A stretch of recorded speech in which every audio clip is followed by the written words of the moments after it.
A very good evening to all our viewers here on Dialogue on Globespan as we renamed our program. We want to thank Nohar Singh for making this platform available, and of course to Devin Bisu, our technical specialist, for his great work. Today, as the United States celebrate Memorial Day, we pay our heartfelt love and to our fallen heroes who gave their lives for us to enjoy the freedom we have today. As we watch our television screen daily, we see how fragile that freedom is. May we all play our role, however small it may be, to ensure that freedom is never taken away from us. As we celebrate Memorial Day here in the US, thousands of our fellow Guyanese are currently living under unprecedented flooding all across Guyana. As we pray for fellow Guyanese to overcome this challenge, even as we fight the COVID pandemic, I am calling on everyone here in the diaspora to put aside something, whether it's canned food, whether it's cleaning supplies, whatever it is. I believe the consulate and the embassies will soon have a list of items that would be needed to help our friends and families back home. Whatever that gift is, whether great or small, it will go a far way.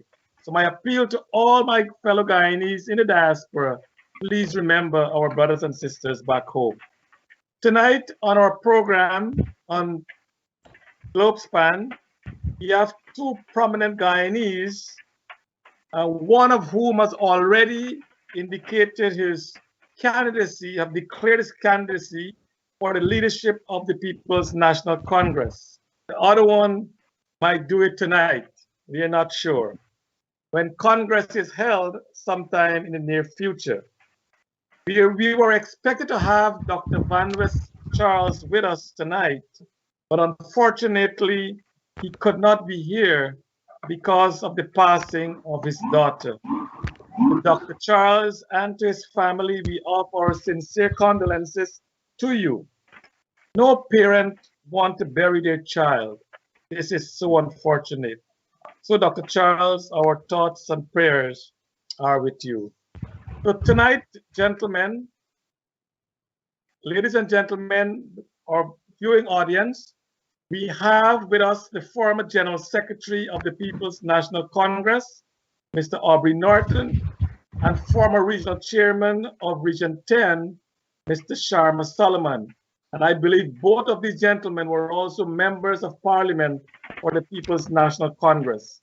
Gentlemen, that's a correction. welcome to the program tonight. No, Charles, that's a correction. Mr. Solomon was never a member of Parliament. Okay. And you're coming over, let me interrupt. You're coming over very, very remotely, Charles. I'm hardly hearing you. Oh, my volume is on. Your volume is very, very low. Okay. All right, Mr. Norton, welcome to the program tonight. Good evening and thanks for having me. And Mr. Solomon, welcome also to the program. Hi, thank you for having me, both gentlemen, and to your audience, I am grateful to be here this evening also. Okay, and Dr. Rose, my co-host, welcome to you, sir. Thanks, Charles, and welcome to Mr. Norton, Mr. Solomon. It's a pleasure having you here today. And as I said, we will be discussing leadership within the party and politics in Guyana. So it's a great pleasure having both of you here today. Thanks. Okay, Mr. Norton, I want to ask you frontally at this point in time, why do you think that you are the best person to be the leader of the PNC? Well, I thought, first of all, if we discuss leadership, which is what I came here for, in the first instance, then that context will come out. If I proceed to discuss why I think, my understanding of the program when I agreed was that we will discuss leadership and in the context of Guyana. I didn't come to discuss why I am a candidate. I can, but I prefer if we deal contextually with leadership, then we can move in other directions. Else okay, people can, point taken, but if you're elected leader of the PNC, you will be most likely the presidential candidate in the next election. Now, that is a very monumental task, and also it's a very important position. So the question is, would you be in a position, if elected leader of the PNC, what do you bring to the table as a presidential candidate for the PNC?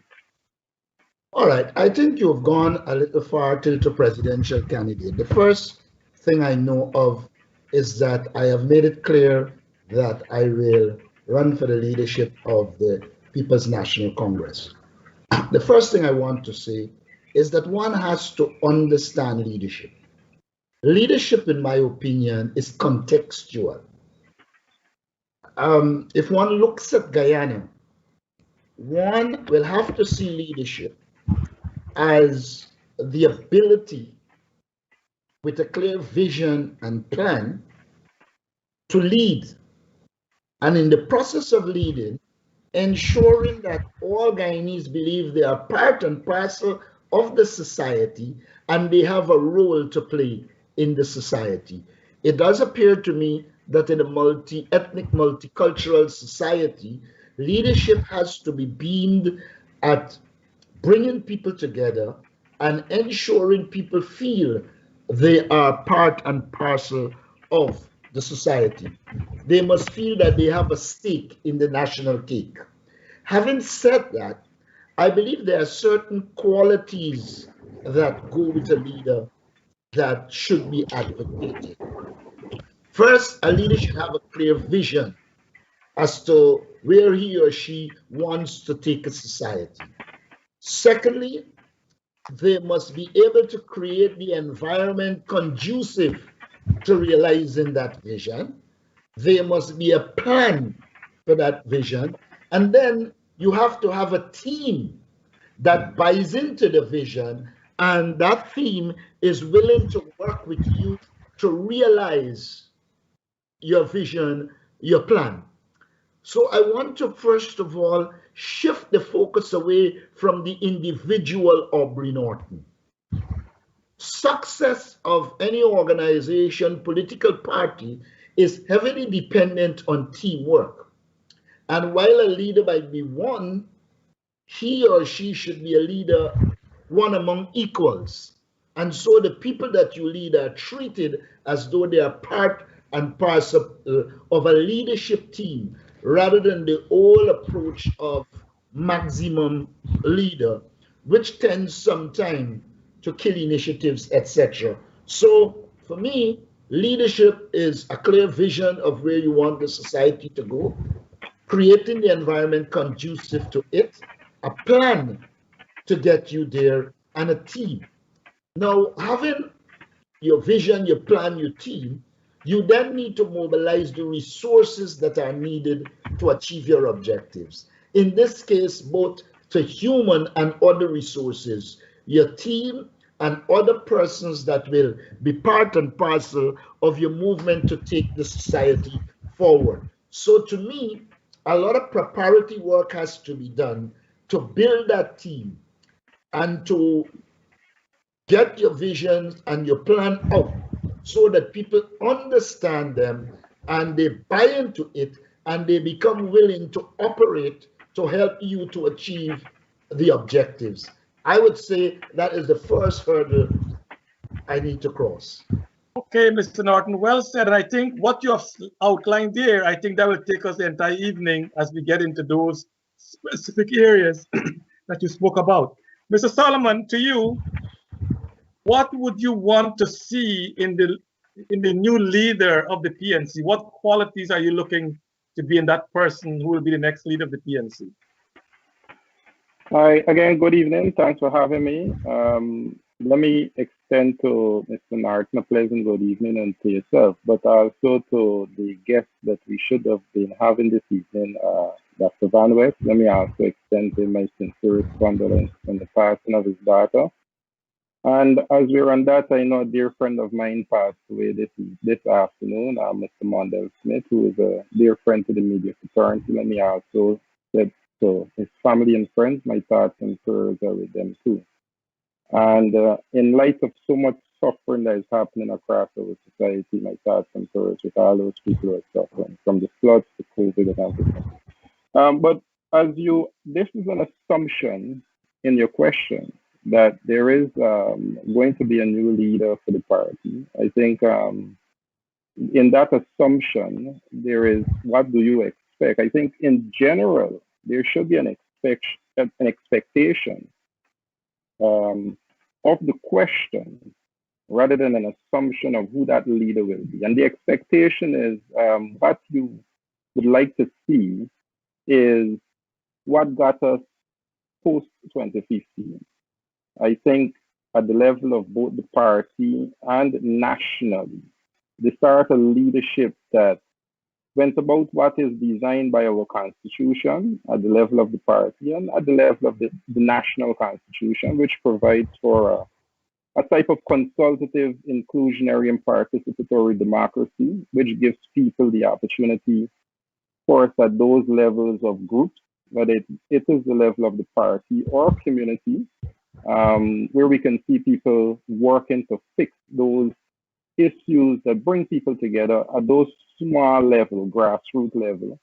I think those post 2015 initiatives that saw people, even as far back as 2011, when we had a partnership for national unity, seeing in political parties also the need to rise above differences.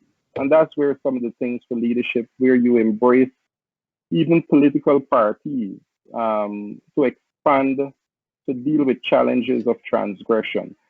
So in looking at leadership of the party, and that's in the question of itself, and not the expectation of the assumption of who will be leader, but in what do you look for?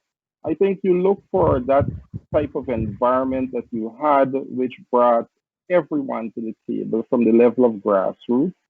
I know the PNC as one of the members who, at a young age, took the initiative to appreciate that vanguardness of the party that says to members they can rise from membership to leadership. I think that environment in the leadership was provided for pre-2011 or post-2011, sorry, where people like myself came in. We felt the need to bring new ideas, new initiatives. Leadership was given to allow even young people to feel the desire, to hope, to want to be a part of a partnership that brought in progressive ideas, that brought in progressive suggestions. And I think that environment is what, to me, represents where leadership will deal with the sort of leaderless environment that we see right now, where from the response to the pandemic, to the response to domestic issues, be it crime, law and order, cost of living, to the response to even our national disaster at the moment, which is a crisis of flood. I think those absence of leadership in terms of what we see now and what we saw before, which brought people in. So take, for example, we have a national crisis and a flood. People are suffering all over Guyana. Every region is flooding. And the type of leadership that brought people in a coalition, first a partnership in 2011, second a coalition in 2015, is the sort of leadership you need to see now. A leadership that sees where stakeholders stand on these national emergencies, look past those differences that we saw pre-2015, pre-2011, and bring people to the table and start to fix the issues that are affecting us in society. So that is the sort of leadership, I think, even at the level of party and national, I would like to see. Okay, before Dr. Rose come on, and I'll just ask him to come on, one question to you, Mr. Solomon, again. Are you telling us that the current leadership are not prepared for the challenge that they have before them, that you're telling us? I'm saying the challenges are many. I'm saying the leadership currently, whichever, and I would like you to phrase that being the leadership at which end, because we know the current leadership at the level of the government. There is no plan. There is absolutely no national plan on none of the issues I spoke about, whether it's the COVID matter, whether those are the domestic issues we see before us, cost of living, whether it's the flooding, there is no plan. So if you're looking at that leadership, certainly there is a leadership crisis. If you were talking about the issues of the party, I can say to you that post 2015, absolutely nobody who would have worked from 2011 to 2015 to remove just what we are seeing right now in the performance of the People's Progressive Party could say that they are satisfied. So it is not even for me to say if I believe there is the sort of response to what is going on that is of satisfaction. It is for you to appreciate. I'm saying to you, it is for you to appreciate it right now. I am saying no one, even the current leadership of any political party, being the PNC, cannot appreciate where we are right now post 2020. Public servants are being wanted. And again, Mr. Solomon, that's your view, and I think many of our viewers watching, they will disagree with you, and we will discuss that as we go on. Dr. Rose? No problem. Yes, good evening, Mr. Norton. Good evening, Mr. Solomon.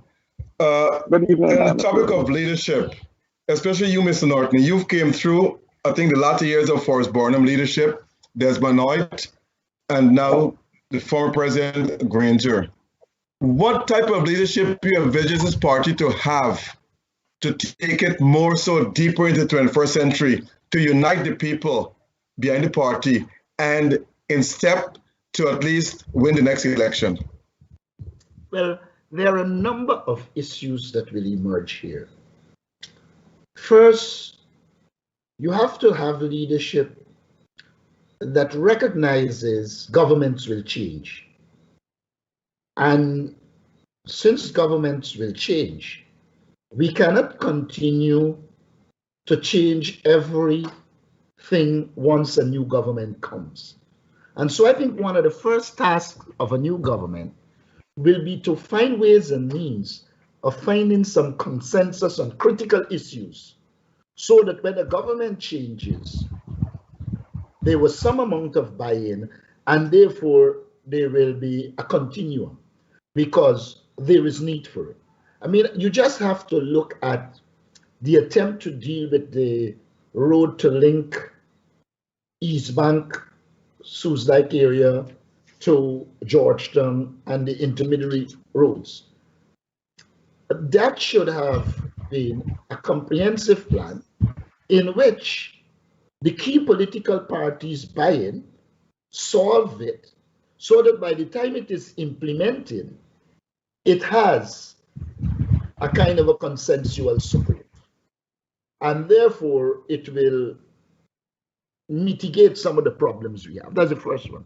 The second thing is, I think we have to go back to what Desmond Hoyt did and seek to put in place permanent secretaries that are professional and independent of the political fray.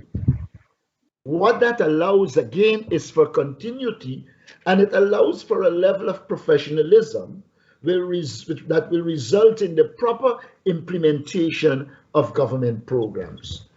Because once you take over a government after this, there have been so many political public permanent secretaries appointed, you will not get a professional public service. So a professional public service to me is critical.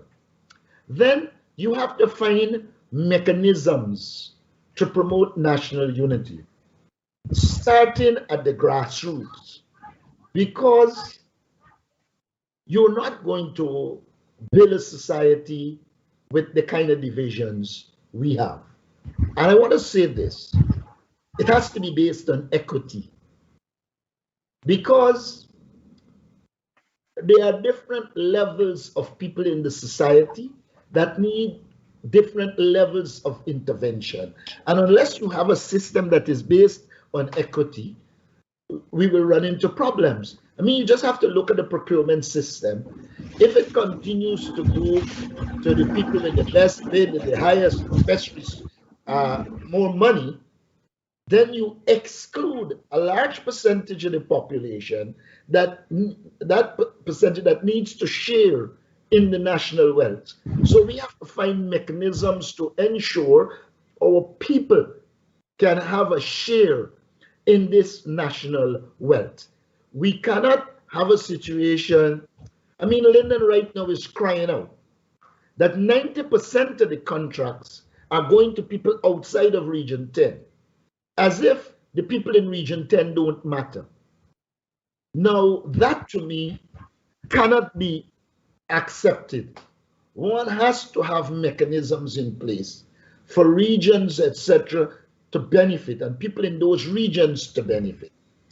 Then there is also a need to put in place a local government. Well, I shouldn't say put in place. There is in place a local government system, but the political interventions do not allow it to function. What you need, or what I believe should be done in the future, is once a council is elected, whether it be PPP, PNC, PPQ, there should be objective criteria for the allocation of those resources to the NDC, and the NDC as the elected body should be allowed to deal with the allocation of those resources, but be accountable. What you have now is an attempt to dominate all NDCs. And if you follow what is happening, even in PPP strongholds, they are complaining. We need to have a democratic culture. The reality on the ground is the culture has been authoritarian over the years. And so one of the critical changes that will have to be made is to shift the culture away from its authoritarian nature to a culture in which people's views are listened to, accepted, your constitution is followed, and so people believe there is the real existence of the rule of law. As it stands now, I can't say that that is the case. So there are a whole plethora of measures you have to take. But critical to all of this will have to be a national education program that finds some amount of consensus so that the Guyanese can be committed to a particular approach in society. Okay, can I stop you there for now and go on to Mr. Solomon? Some in the PNC have stated openly that the party is divided. Do you think the present leadership in the PNC party, I want to make sure that we focus, is doing a good job in uniting the party? I keep referring to the evidence in and I know people always think these are long-winded, but it's always important for you to get context when we speak, all right? So we look at post-2015, and that's why I was making the point earlier. The coalition, we start from the party itself, and then we move to the wider context of what we see transpires in society with reference to people who saw common issues that brought them together, whether that's coming together as a partnership to national unity or even come together as a coalition. What do we see post-2015? We saw people who, if not feeling marginalized or feeling excluded from the political decision-making process. We saw persons who could have made significant contributions not being involved. Now, I always say for those who made the decision not to involve persons or to involve them, those questions should be posed to them. But did it cause some division in the party? Did it cause division in terms of support that was given to some of those persons who brought in political capital? Of course it did. It's a reflection also in some of those local government outcomes. I believe what we experience, not only at that national level of people's appreciation for what they saw in terms of what translated as political decisions, but even internal to the party. We can look at Region 10. I know when we were at the party level as chairman of the region, and this would be regional chairman, regional Democratic Council chairman. But with the involvement to help to fix the party, we had structurally existing, and we were asked to provide to the general secretary minutes of meetings that we held, because this, I guess, was to authenticate the type of work that we were doing for every party group. So we had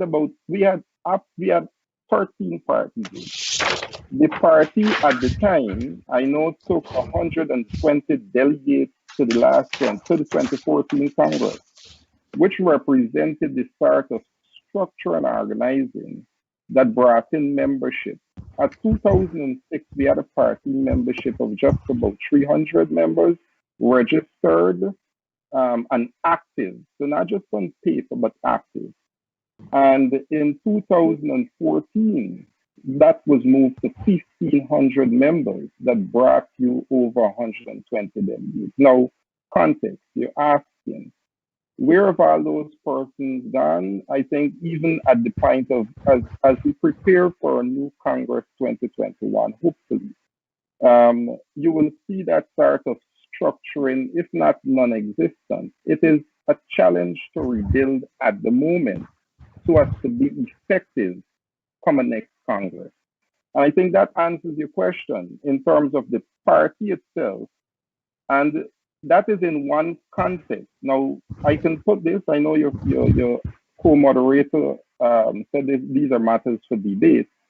But look at Lyndon again in the context of these transgressions. Nobody could appreciate where we see the sort of issues affecting Region 10.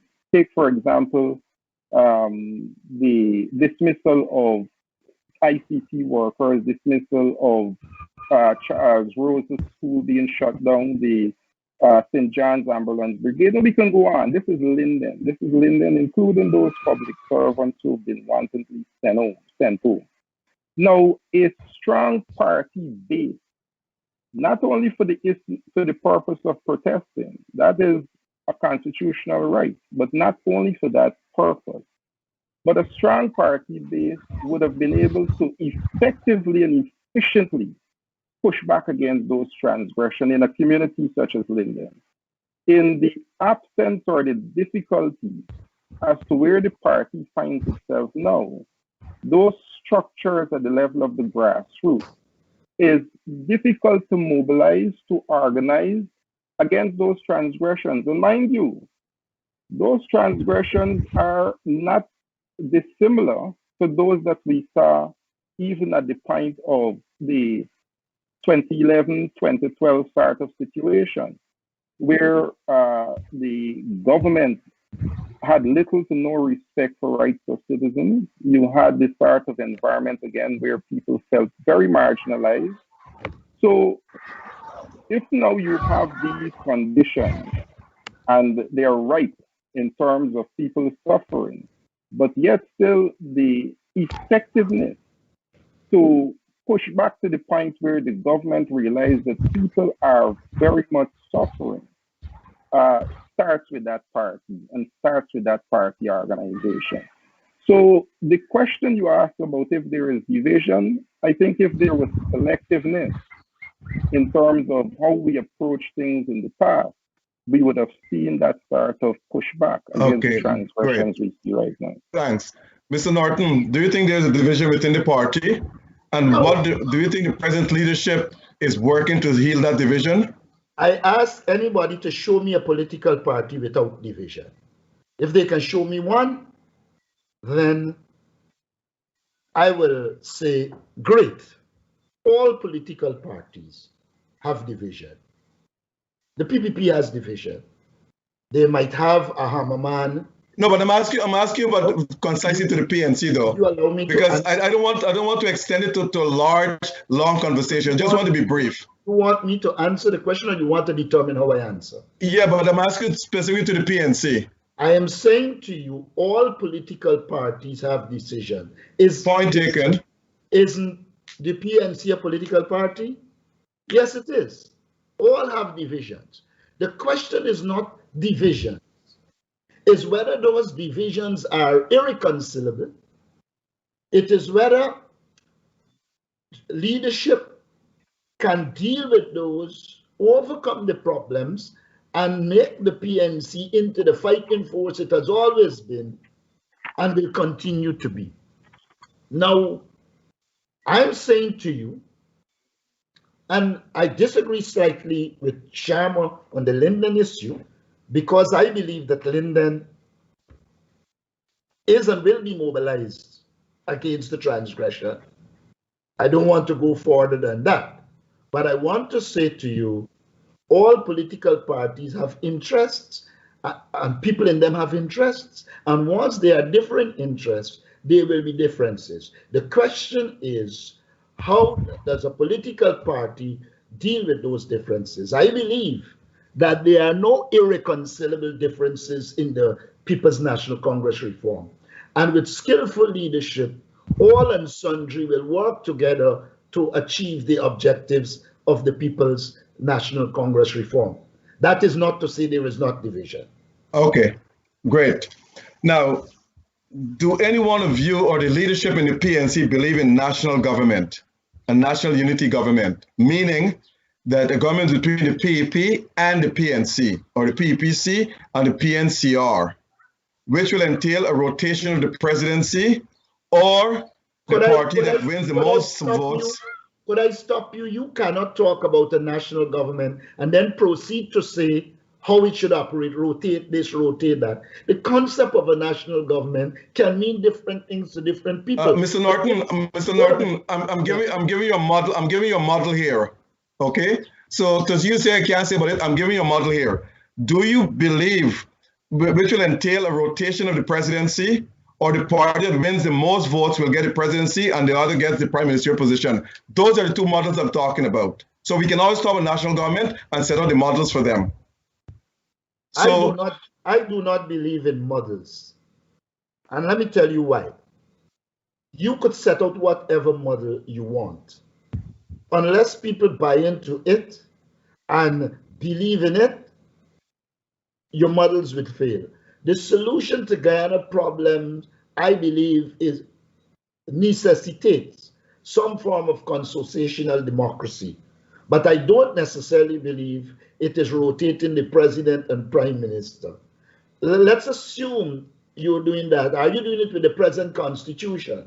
And what would it change if today you have a president that has the power and then that president acts, and for the next 2.5 years, another president come with the same power, change everything? Would it solve the problem? The root problems that have got to be solved has to start with a change in the political culture, a shift away from a culture of conflict and confrontation to a culture of compromise and consensus. That demands a lot of work and wouldn't be solved by a model.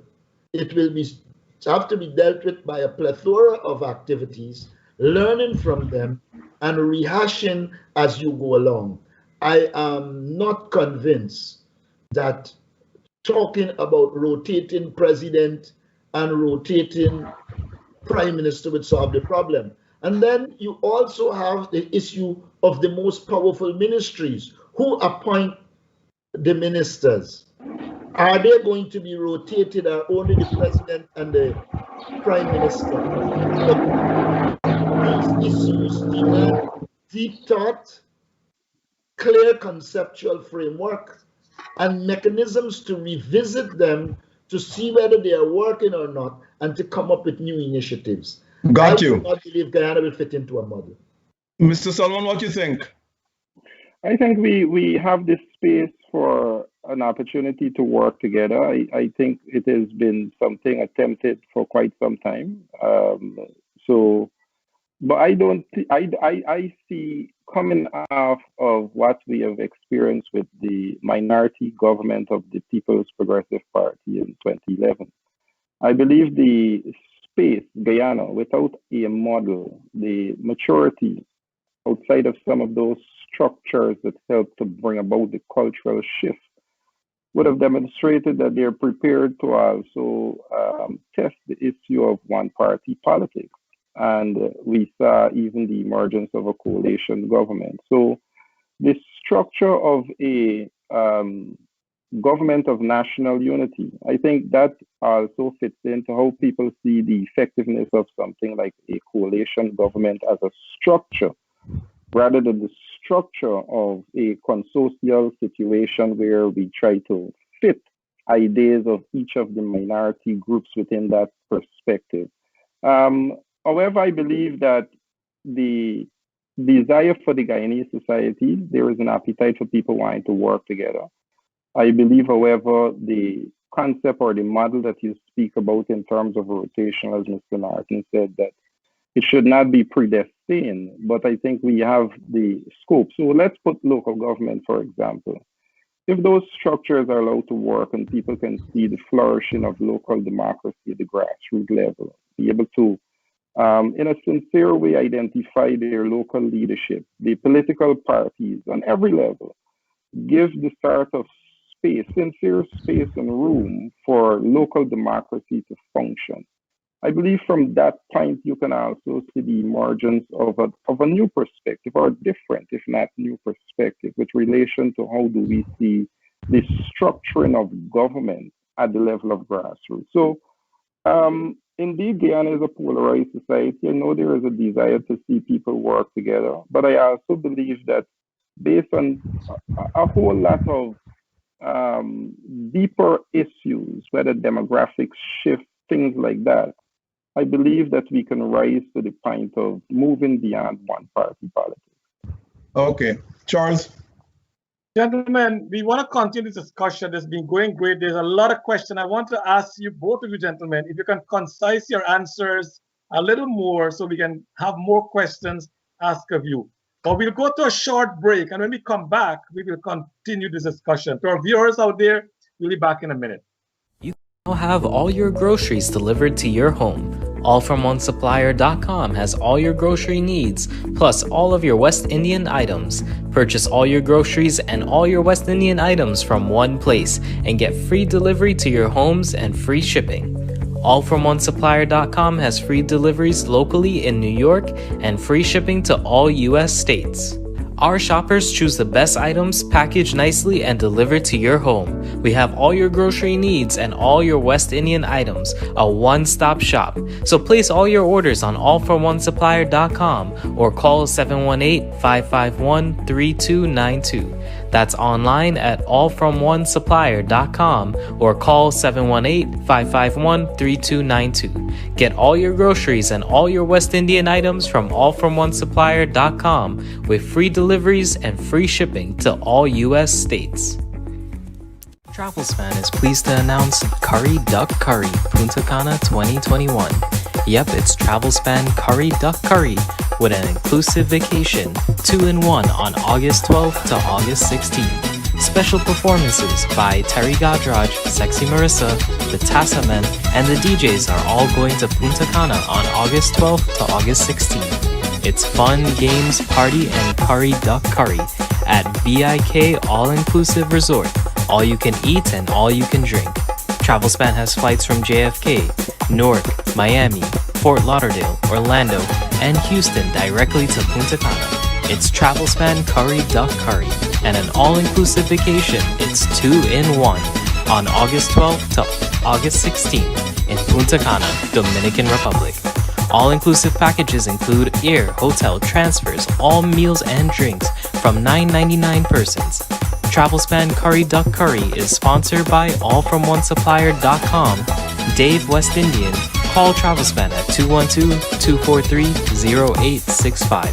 That's Travelspan at 212-243-0865. Or book on travelspan.com.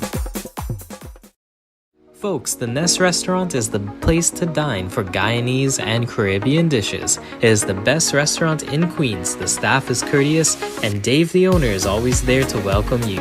So for a memorable dining experience, visit the Nest Restaurant located at 12717 101 Avenue, South Richmond Hill. Go and make a reservation today, or takeout. Call 718-847-4035.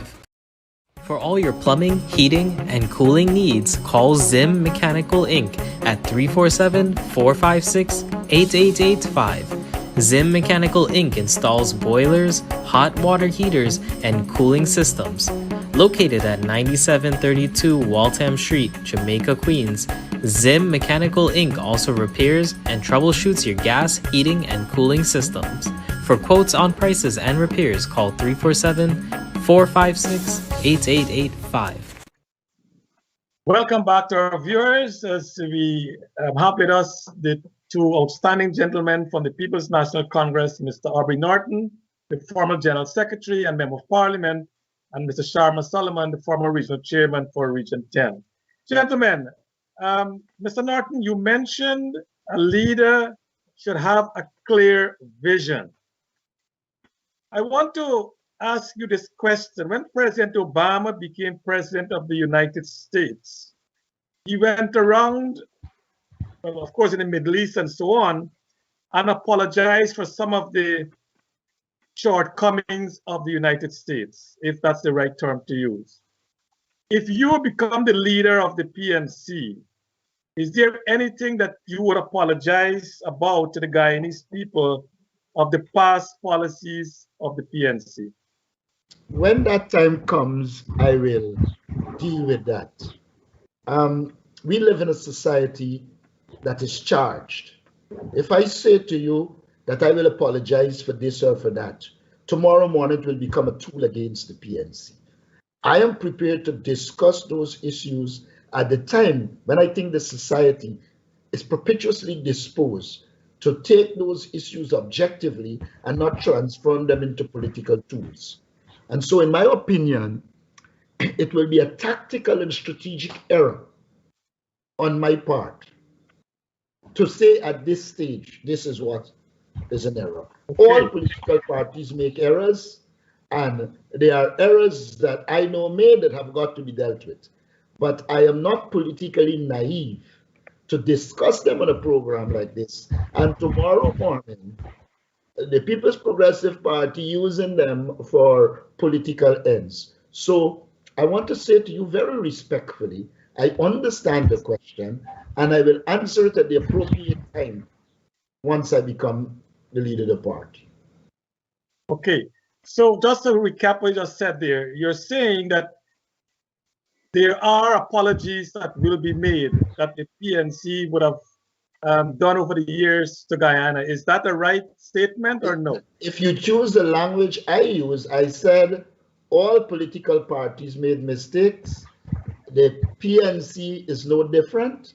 And at the appropriate time, when I believe there is an environment of decency and civility, those issues could be dealt with. But in the present context, any attempt to do a discussion on those issues will not be met with civility and objectivity.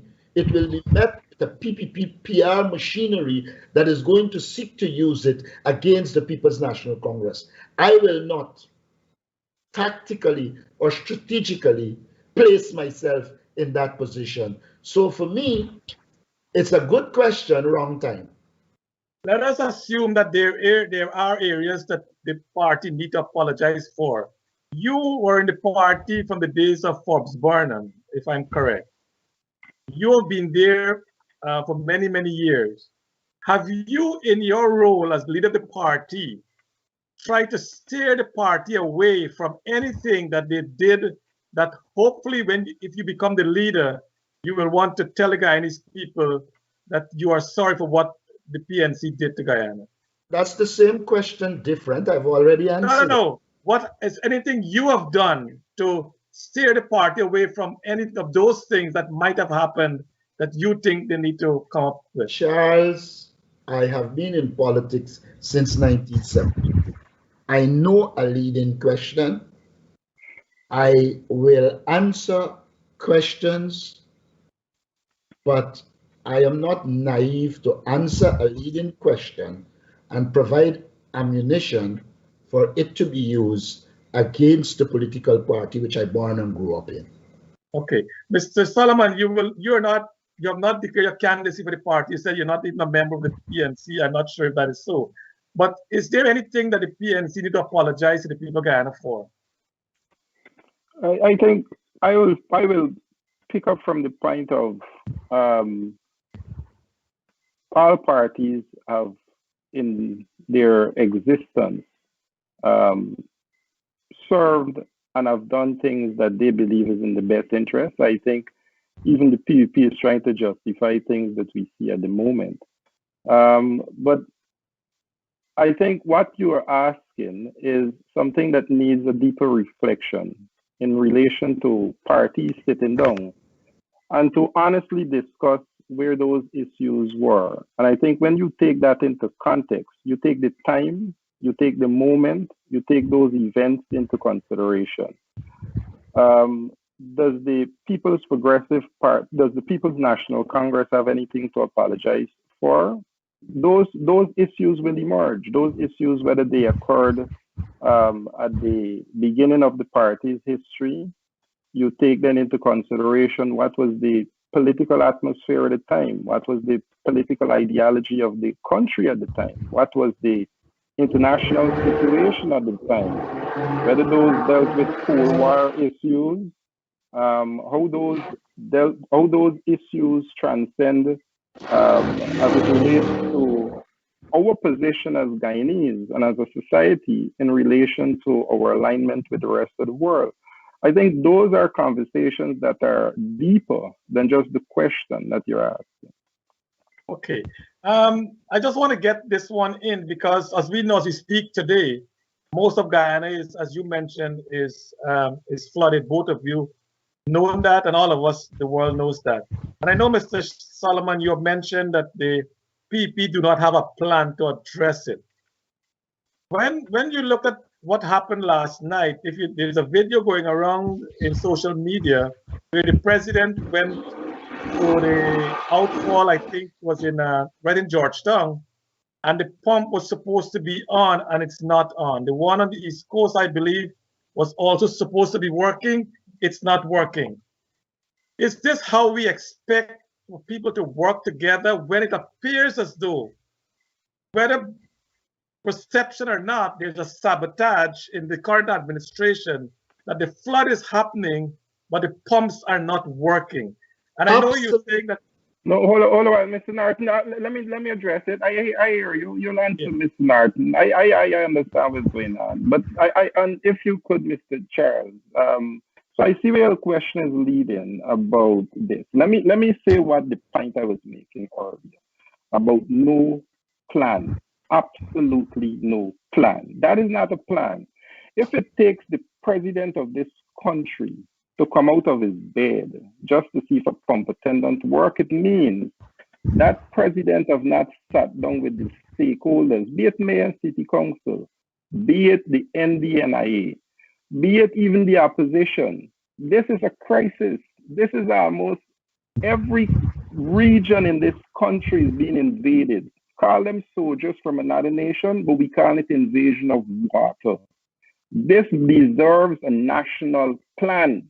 This doesn't deserve speculation and innuendos, and we assume and we question a man on site and we summarily call him guilty because then we start to put all sorts of consideration of propaganda. That's not a plan. This is hold a while. This is causing further crisis, crisis of confidence. And this is what the president, instead of being presidential, should be doing, should be bringing people together to fix what's happening. People are suffering. People ain't got time to hear a pump attendant only drop to sleep and then assume that he is being in a conspiracy. What is that? How do we help the people in Kukwani? Mr. Norton, before you answer the question, Mr. Norton, what I'm saying is that what the president said, all the resources are available, but the persons who are supposed to execute the program, the council and the NDCs, let me say this, hold a while. Let me say this, even the level, let me show you this. At the grassroots, what the PPP was doing. So you want to get into speculation? The CDCs have not twice a year go to work to clean the drains and in the NDNI. Because of political maneuvering of the PVP and not having these CDCs with their executive effective to work, the fact of the matter is they haven't done the cleaning. So drains are clogged. This ain't got nothing to do with anybody else but a particular ministry ensuring with the regional democratic councils that these outfalls in villages, in certain communities, Carl and Blackbush Polar, should have been addressed by now. Don't get to the conspiracy of who should have turned on a pump. We can't wait for flood to do work in the flood season. That's you pass any highway, any canal right now, and you will see them cleaning canals and drains right now. Okay. That is what a national emergency plan would have addressed by now, and not people suffering. Now, let me say this to you. I am all across Guyana working. One of the reasons we have this problem is because the government wants to give out the work as emergency. And to give them out as emergency, they don't have to go to public tender. And so, two things meet here. The attempt to give them out of emergency, and secondly, delayed cleaning to clean up for independence when you know full well May, June is rainy season. Had they cleaned earlier, in keeping with what used to happen before they returned to power, you would not have had this problem. And the president is disingenuous because he knows full well that Georgetown cannot stand on its own financially, and that the resources have to be provided to Seashore to help them deal with those issues, and they are playing politics with Georgetown. Now, let me remind you, in the 2005 flood, the then president went around firing pump attendants. But you say, no, let me ask you a question. Kwakwani is flooded. Which pump attendant was sleeping? Which rock is flooded? I listened to you. I've listened to you. Could you now listen to me? I know. Let's move on a little on that. What I'm saying is this. I'm trying to bring Mr. Solomon to saying there is no plan. But don't forget, this government has only been in place for 10 months. Surely, all this problem did not happen in 10 months. The coalition was in government for 5 years.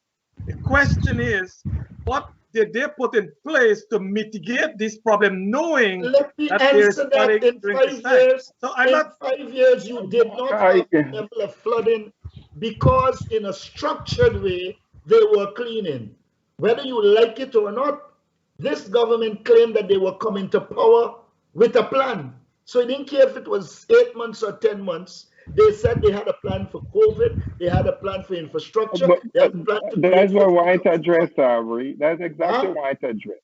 That's exactly what White addressed. Let me say this to you. There was a structured plan to cleaning across this country. If you saw what happened by the seawalls, they clean, and rather than pick up the garbage, they put them in bags and left them there. When we were in government and they're cleaning, a truck used to come and move them. They went back into the drains and flooded. It is clear incompetence. You cannot tell me about 2 or 3 pump attendants. You can treat them as sacrificial lambs. But the problem is widespread. In Blackbush Polder, did some Georgetown public pump attendants sabotage them? No. The conflicts. That's the point I want to make. Okay, gentlemen. If there is a plan, no, hold a while. You asked me a question. A plan doesn't only relate. This is a government. This is a government that runs a nation. The whole country is underwater. You seem to focus on, Georgetown or Region 4 is very hold a while. You asked me a question, so I'm trying to respond to the fact of there is no plan. Now, even the CDC is out of their depth. Even the NDNI is out of its depth. A national plan doesn't require a government. It requires a national response of all stakeholders. Where is that plan that even the private sector can say, how do they appreciate in this crisis of a moment? And let me say this, compounded to this plan. So yesterday, 30 families were moved from Kukwani. You are literally moving people from the fire to the fire. Here was the plan. None, because we have a pandemic. We saw people we know close to us dying. The government is going to take these 30 people and put them where? In this crisis. What is the plan that you're telling me about? Okay, and that is what I'm talking about. I'm saying that there must be continuity of plan, as both of you mentioned.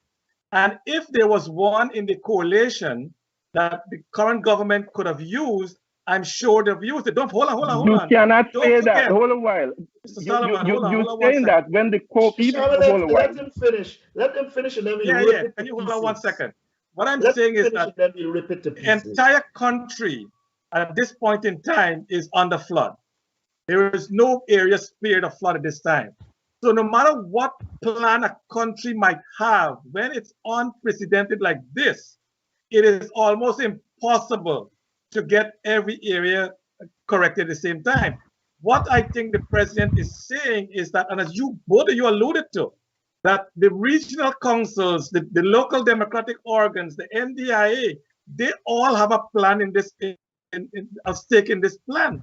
But if they're not executing their part of the plan, what do you do? If you are the president, Mr. Norton, if you are the president, Mr. Solomon, what would you have done? No, hold on. The president showed he is dumb. I'm not asking that. I'm asking what you would have done if you were the president. Listen to me. First of all, I would have continuously maintained the system that existed, in which people were contracted and paid and keep the area clean. Every year, the cleaning doesn't start in March or April, and wait for me. Under Patterson, whether you like him or not, in a structured way, he worked with local communities and ensured those areas were clear and clean. Let me say this to you. They inherited in Georgetown flowing drains. They neglected them. Let me say this to you as well. For them, cleaning is not aimed at getting water flowing. For them, cleaning is a political tool to put money in people's hands so that they can get political support. And I can provide the evidence. I want to make one point on this. So you're saying, I'm not even going to go into all of the things. You're restricting a plan to drainage and irrigation, and that's the problem. I am talking about a national plan. Where does the private sector, for example, in this crisis, see them fitting into this? Not that they have something to execute. I'm talking into this as we speak right now. Where does the national institutions fit into this? There is no coordinated plan. That you are restricting my point to drainage and irrigation. There is no issue of where the financial institutions supplement. Farmers are suffering. What is the plan for our farmers? We've food shortage compounded on a crisis of a pandemic. All right. What is the plan? We have skyrocketing food prices. What is the plan? Not drainage and irrigation, not a pump attendant falling asleep, but nationally, every region in this country, not only with the pandemic, not only with those domestic challenges, but now compounded with a flood. People are up to this. People are literally in their knees with water. All right, we have a lot more to discuss with a lot of people. And you're telling me there is a plan? When you have the high levels of corruption you have in drainage and irrigation work, you never get value for money. And so we're resorting to where we were pre-2015, where a lot of drainage and irrigation work is given out. But because of the level of corruption, you do not get the requisite work done to maintain drains And so you have the problems you have. If you combine corruption and a poor plan, you remove all that was done before, that was in a structured way cleaning this country, you got what you have here, a fabricated crisis. I think that's a very unfair statement, but that's I'm not going to debate that. What I'm going to say is this. I hope that the administration launch an investigation into what went wrong. And as Mr. Sharma said, where is that plan to execute drainage I irrigation would really across the like to country? see that national plan. And I hope that those who are responsible, does the president fire all the regional administrators? Does the president do all this? Because they're not doing their job. But that's a those different things carry procedure. We'd like to see the procedures that uncover, because I think okay, gentlemen, let's move on. Let's move on, gentlemen. Gentlemen, let's move on. I'd like to move on to more exact question. Now, do you think the current leadership of the coalition should have excluded two senior and long-standing members of the party, namely the former Attorney General and the former Minister of Health? That's a direct question. What is that? Ask the question again. Do you think the current leadership of the coalition should have excluded two long-standing members of the PNC party from the parliament, namely the former Attorney General and the former Minister of Health? Let me say this to you. First, I believe that the party made a right decision in terms of putting young people in parliament. I don't agree with all the choices, but as far as I know, the chairman of the party, who's Walter Lawrence, is the chairman of the party and a part of the coalition. If you ask me if I were making a decision, if Walter would have been there, I say yes, because I think she would have done well at public accounts. Now, when you couch it as exclusion, it's loaded. My answer to that is, in terms of Walter Lawrence, I believe she would have played a significant role in a parliament like this because of her skills, and I would have liked to see her there. Good. However, I do not believe that mere seniority should determine whether you go to parliament or not. In this world, I met seniors who are irrelevant and incompetent. So I don't see seniority. Like I said with Lawrence, it is the skills that are needed that was there. Oh, okay, great. Mr. Solomon? That question, I always give way to the people who made the decision.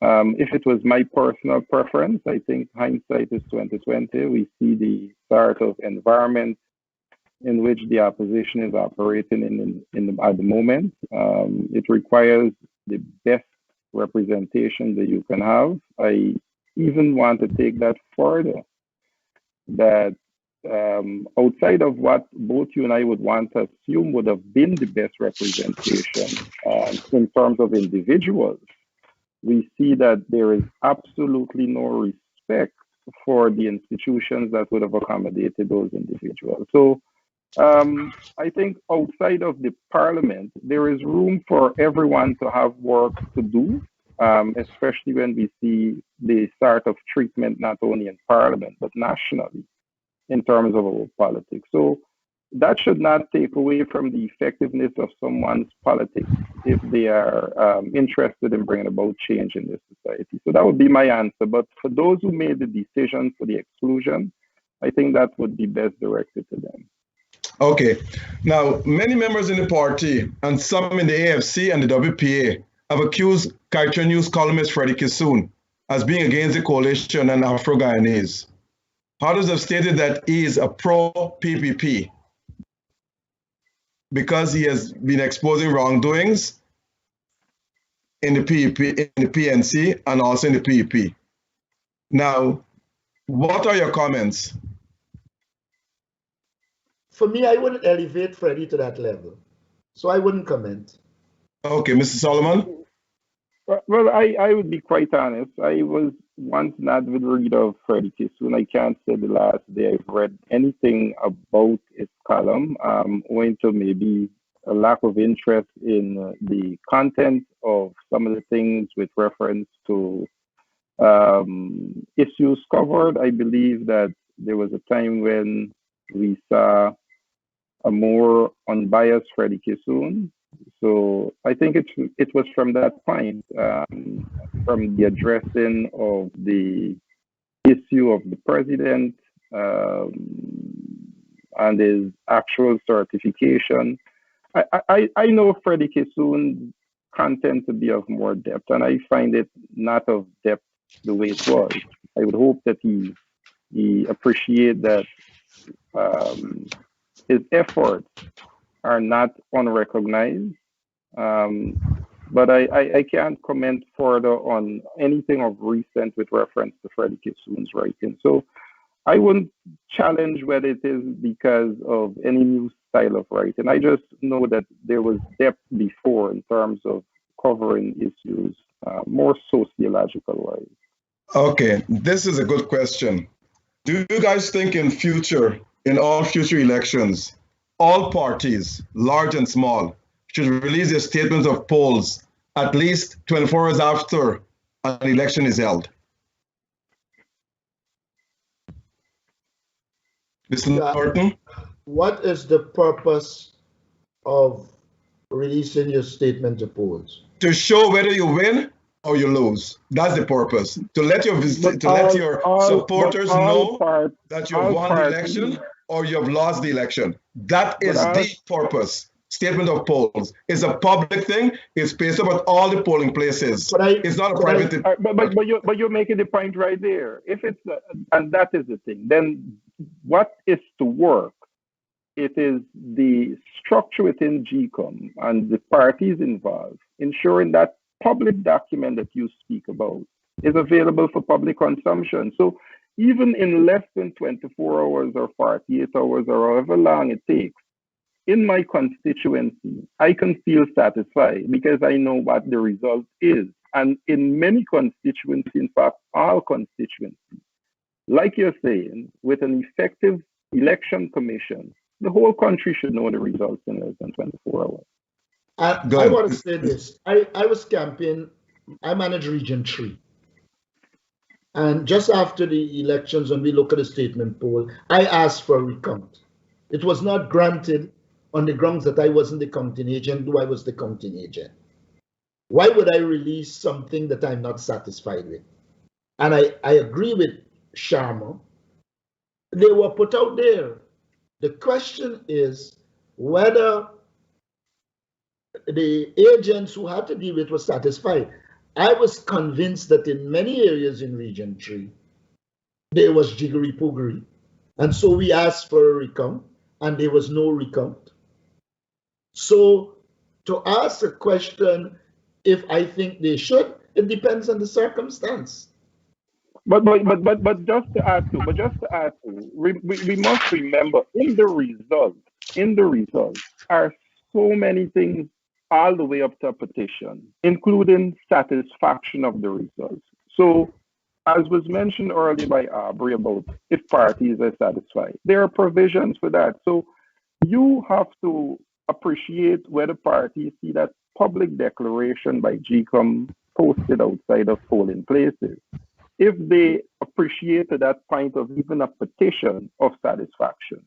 So it would be a very hasty question to say if people should release in 24 hours or not. A simple question then. But no, it's not a simple question. Could I ask you a question? No, there's another question, Mr. Norton. Do you believe that the election results should be published live on the radio, on the TV? I don't want to leave you there because there's something that should be clarified. If I work with a thing and we get a tally sheet, and in transcribing from the tally sheet to the statement to poll, they don't put the exact number that is on the tally sheet. The statement to poll will not reflect what happened in the polling booth. And that happened on a number of occasions. So I'm just drawing that to your attention. What is on the tally, on this statement to poll comes from the tally sheet. And there are workers who take one number that is on the tally sheet and put another one. And you would have seen in the recount, changes were occurring to some of them. So let us not. Who did that though? Who did that? Can you explain? What do you mean? You didn't follow the recount? Yeah, I followed the recount.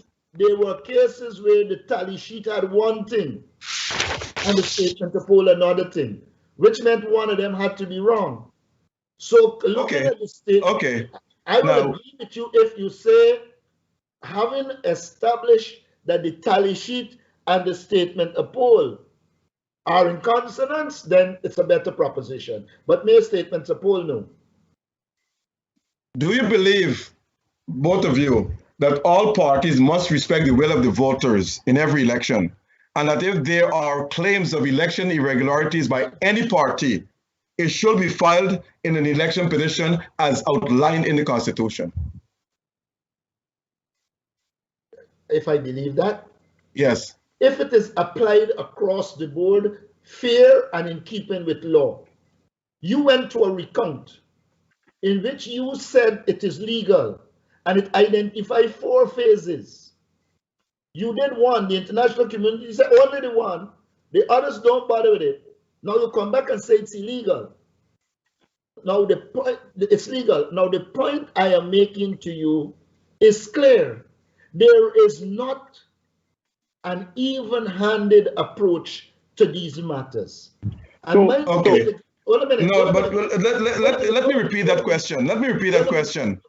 Do you believe that if there are election irregularities by any political party in Guyana, it should be filed in an election petition as outlined in the Constitution? Yes, it's not for me and you to pick and choose what is right. Let it go to the election petition. Let a judge determine that. Yes, but what you're saying, even to your first question about the results itself, contradicts this one, because then the declaration that was made at Splashman Building should have been accepted and a petition filed after. Now, Mr. Summer, can I stop? What declaration? Well, there was the fact that Region 4 was declared. I want to know the names. By whom? Who made the declaration? No. Well, you and I know the history of 2020. The fact of the matter is, it was a challenge matter all the way in the court. That is the point that you're making. Should people accept or should people allow the matters to go through processes? So instead of 24 hours, people ask for a recount. Mr. Norton is saying at Region 3, he asked for the same thing and was denied. Could I also add for you? Let me remind you that it was well established that Sam Hines did not win the seat in Linden. And they kept him there. Mr. Norton? Hold a minute. You see, that's the problem I have. No. Dr. Rose asked a specific question. You're not bringing in an election that's many times before that. No, I'm saying to you, I'm drawing a parallel between the 2 elections to show you the lack of even-handedness. In that election, what in essence happened, the evidence was there before that the AFC won the seat. It was given to Sam Hines and you were told, go to an elections petition. I will not agree that you should go to an election petition on matters that were clear. The reality is that the then chief election officer, Gokul Budu, rigged the seat and give it to the PPP. Okay, point well taken. In 2015, Opposition Leader Granger called for international observers to come together to observe the elections.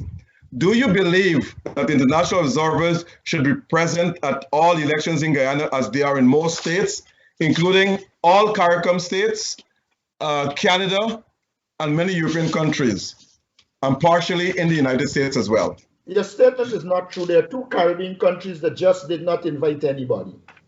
Which one? Trinidad. Trinidad invite international observers. It stopped one only. One group.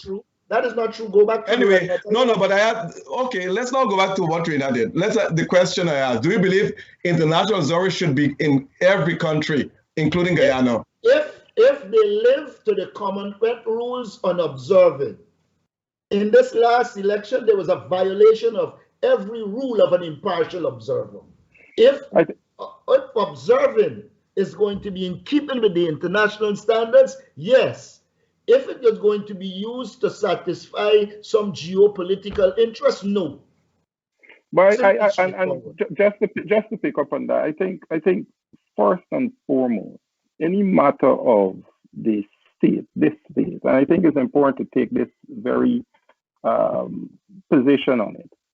The sovereignty belongs to the people of this state. It is for us to decide first and foremost, as a sovereign nation, those that we have identified that serves in our best interest. If you say to us, election observers from where, then we move that now from a sovereign state to our international relations with bilateral partners and multilateral groups. How have these been working to ensure in an unbiased way, parties that are involved in the electoral system don't feel as though one is working against the other or in the interest of one as opposed to the next. And I think that those considerations must be given when you're welcoming observers, for people to feel comfortable in the electoral system, not only the voters, but those participants. And that is what will welcome observers so that they can participate in a process that people don't question even their pronouncements on the issue. And we saw that in 2020. That even those were bilateral or multilateral partners, we had people questioning their pronouncements. And there's another question. Because of those outcomes. Is it okay for political partisans to be carrying around the observers a la Jerry Gavayo? Okay, do you want to see international observers in 2025? That's a plain yes or no. You can't tell me how I must answer a question. It is if there's going to be observers, they must operate based on the international standards for observers. If they operate like how they operate in 2020 and satisfying geopolitical interests, my answer is no. I said okay, great. Before. I think you're not taking Mr. Norton's position on geopolitical interests. Guyana is no cake shop anymore. Our politics matters. Our politics not only matters nationally and in the region, internationally. So there's a lot at stake, especially with reference to our electoral process and who emerges the person that or a party that's going to lead our nation. So it is not something to simply say you're welcome without appreciating even motives that people are going to be welcome to satisfy. To both of you, I'm not a picky person. I don't go back and rehash anything. But in 2015, there were no objections to the international observers. Let's get us straight. Anyway, let's move on. There were no objections to the international observer in 2015. I just want to be objective in this. You can't pick and choose when you want and what you don't want. If they follow the rules in 2015, they should be able to follow the rules consistently throughout. The objections to the behavior in violation of international protocols. But you're making the point about following the rules. Now, that's the point I am making. If those observers comply with the same standard of rules that show the level of unbiasedness, then fine. Did they do that in 2015? That's my question. Every time they question, even if it was from the PPP angle, even if it was the IRI that is being questioned now, even if it was Carter Center by the PPP that was being questioned, everyone have a right to see to ensure there is unbiasedness in observers. So I don't see Mr. Solomon, was there biases in 2015? That's a straight question. Biasness from who? The observers? From the international observers. There were claims of biases by the PVP from the observers, of course. Okay, fine. Good. Charles, you want to come in? Yeah, gentlemen, out of that question about the election, for Guyana to have another election, the president will have by proclamation dissolve the current parliament and set a date for the next election. where the leader of the opposition, of the leader of the PNC, will most likely be a candidate in that election. My question to you is, in your view, is Dr. Muhammad Irfan Ali the duly elected president of Guyana, Mr. Norton? I've answered that many times. No, he isn't. Mr. Solomon. He is an installed president based on fraudulent votes. Answer the question, Mr. Solomon. I'm answering the question. He's an installed president based on fraudulent votes, as the recount revealed. Mr. Solomon. Well, outside the process of the election in 2020, international relations, I think both of you have an idea of how it works. Every word matters. Even before there was a discussion of the installation of the government, this was what was pronounced by the U.S. State Department, that we are dealing with an installed regime. We didn't, at least I did not originate that word. I am picking up from that. International relations matter. Every word in diplomacy matters. It is not by accident, I believe, that word was chosen. Even by the partners who this government chooses to embrace, is labeling it as an installed government. I didn't. Do you have a report on that? Well, we can make that Department report. There's a statement. I don't listen. I am not assuming that. All right. I am not listen. Hold a while, Mr. Sugar. I am not making an assumption. I'm speaking with the utmost confidence. They were labeled as an installed regime. You can check that for yourself. So, do we have a leader of the opposition? Yes, we do. Is that an installed leader as well, or elected leader? He came out of the same process that was illegal. But politically, tactically, and sensibly, no one will allow the government to just run haywire without opposition. That's Mr. Norton, I want to come back. Okay, I want to come back to your point about the election. You're saying in Region 3, I'm from Region 3 as well, and some of the statements of polls you said with the tally sheet did not match. How many of those did not match? Yeah, we never got into the recount, so I can't tell you how many. Well, you had a recount at the convention center. No, I was talking about Region 3 by itself. No, Region 3 was counted there as well. I will have to go back and check and see, but there were many discrepancies in the Region 3, one all around. Because what you're doing, Mr. Norton, is that you're putting aspiration. You're demonizing all the election day workers, the presiding officer. That is what I'm doing. That is what I'm doing. You're saying they cannot do no, hold on. You're saying they cannot do a simple transition from the tally sheet to the statement of polls. Most of these returning officers, the presiding officer, are school teachers. So you're saying that these presiding officers are so dumb that they cannot do that? Mr. Sugrim, you have political sense. You know what you're saying. It's not a matter of being a teacher. It's a matter of people representing political interests and doing what they were directed to do politically in Region 6. But in that, Mr. Sharma, okay, but in that statement of polls, it has to be signed by all the representative parties in that polling station. So let me say this to you, right? Let me say this to you, right? And you're telling me that he's the polling agent for colliding with. But the point is in your question, right? The point is in the question you're asking, which is, why do you think there is so much, whether it's observers or security? Because there is lack of political trust.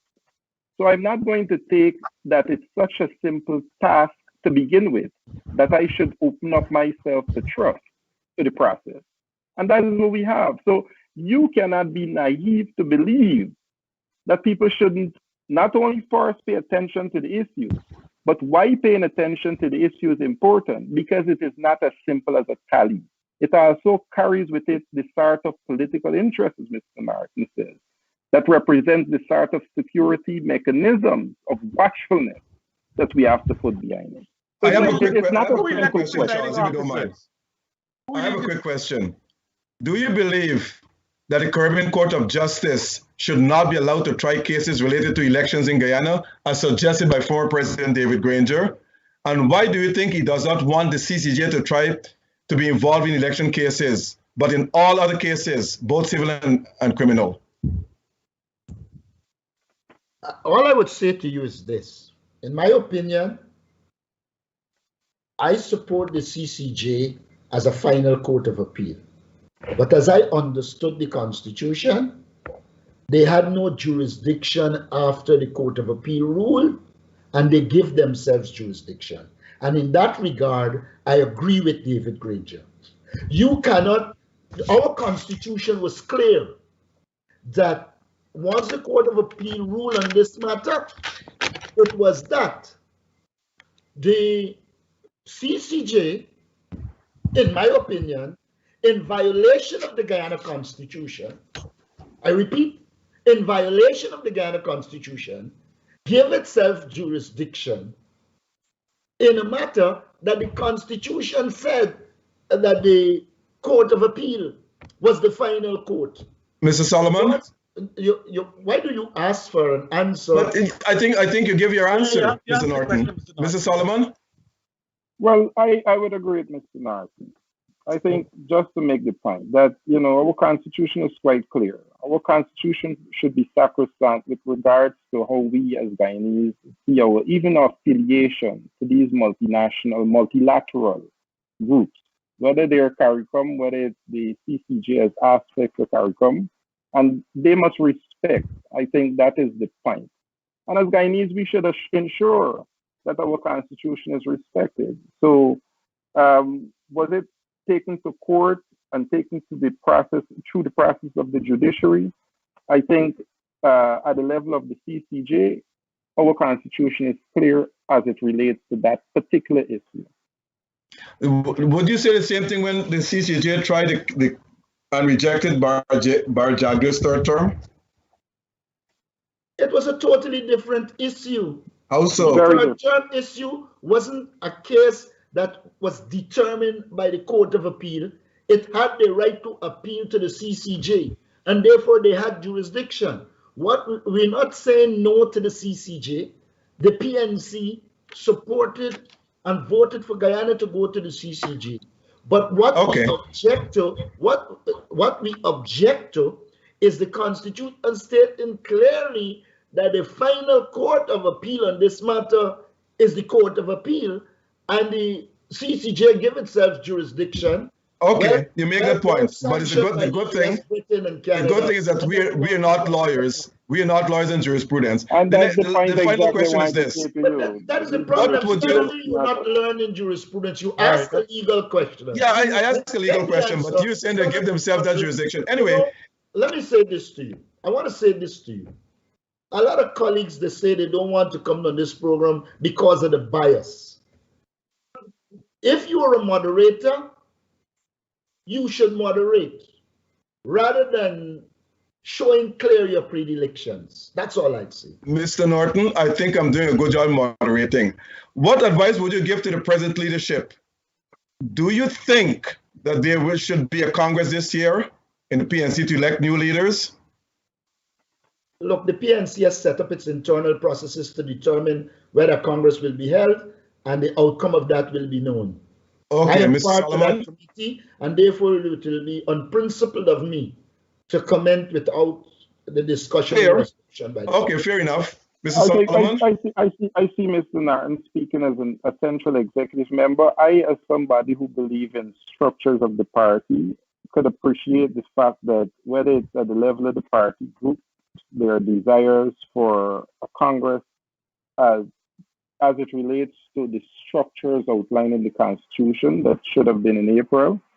But the groups give representation in the level of the region, that gives representation level of a general council, that carries that as far as our central executive members. So the point is, the party carries mechanisms and structures. One of that structure that we see is working right now is the CEC, that have taken the matter and have established a committee, as Mr. Norton is saying, and they're deliberating on it. So I think that is where the issue of Congress lies. Thank you, gentlemen. Mr. Norton, you have a closing statement? Norton, before the closing statement, I want to ask you one question in your closing as well. What would you do differently that the coalition did not do to win back the next election, in closing? That is not something anybody can answer in a minute. I know. Okay. Can you make a closing statement then? What do you have to say? Me or Sean? Yeah. No, Yeah, you can go first. I just hope that people who promote these programs recognize they also can contribute to unity or disunity. And we should handle these matters to promote unity. Or else become a panelist, don't become a moderator. That's all I'd say. Yeah, just to start to Mr. Narton, the issues are serious, very serious. And I want to take them straight. We have a pandemic. People are dying. Serious pandemic. Domestic issues, law and order, crime. I am not saying it. The U.S. Embassy, the Private Sector Commission, people's cost of living. And third to that, we have a flood, a crisis, a national. I'm talking to you right now outside my door. It's raining. People are suffering. So you're asking about leadership. It is needed, but it is needed with a plan of how do we move this nation forward. And I on all three of those issues, you show me the national plan. Okay. Thank you, gentlemen. And it was very good and kind for you guys to come on the program. And I hope that we normally take a clear path. As some have suggested, according to Mr. Norton, we are biased, but I don't think I'm biased. What I've done to you here, I've done to the Liberal and Justice Party, I've done to the PEP, and I've done worse. I've done worse to the PEP, because you should hear the comments their people have said about me. You wouldn't like to see one of the comments from the PEP people. So if you think I'm biased towards you, then go and listen to the comments, what they have said about me. I never said you're biased. I said moderators must not. No, but I'm a moderator that is objective. I do not take sides in no political party. I do not. I just want to get the facts out clear to the listeners and to everyone else. And I am not bothered by what anyone says. I have a job to do, and I do it.